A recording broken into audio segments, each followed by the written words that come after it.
বাবু তুমি আজকে আসতে এত লেট করলে কেন? আরে জান তোমার কি কম, তেলের পাম্পে যে এত সিরিয়াল, আমি তো তাও 1 ঘন্টার মধ্যে পাই গেছি তেল। অনেক মানুষ তো 3-4 ঘন্টাও পায় না। আপু আপনাদের দুজনে কিন্তু একসাথে অনেক সুন্দর লাগতেছে। ভাইয়া আপুর একটা ফুল কিনা দেন। না ভাই, থ্যাংক ইউ, ফুল লাগবে না। ও আচ্ছা, ফুল লাগবে না না? আপনি মনে হয় আপুরে ভালোই বাসেন। যদি ভালোবাসতেন তাহলে ঠিকই ফুল কিনা দিতেন। আর যদি ভালোবাসেনও তাহলে রিলেশন মনে হয় সিরিয়াস না। এই মেয়ে, আপনারা কি কইছে আমি সিরিয়াস না? খুদে আমি আনতাছে ভাল পারতাছেন। ভাইয়া তো ঠিকই বলছো, তুমি তো সিরিয়াসই না। ফুলের দাম আর কত? তুমি তেল কিনে নিয়ে আসতে পারছো, ট্যাঙ্কি ভরে তুমি ফুল কিনে দিতে পারবে না আমাকে, তাই না? হ্যাঁ ঠিকই তো বলতেছে, ফুল কিনা দিলে কি আপনি তো চাইলেই ফুল কিনা দিতে পারতেন। ওই যে আপু ভালোবাসে না, সিরিয়াস না, বুঝেন নাই? আচ্ছা দিতেছি, এই নাও। কত দুটা ফুলের দাম কত?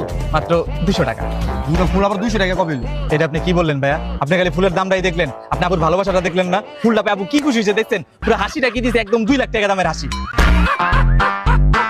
আর আপনি দাম দেখতেছেন ভাইয়া। দুটো ফুল 200 টাকা। এলো।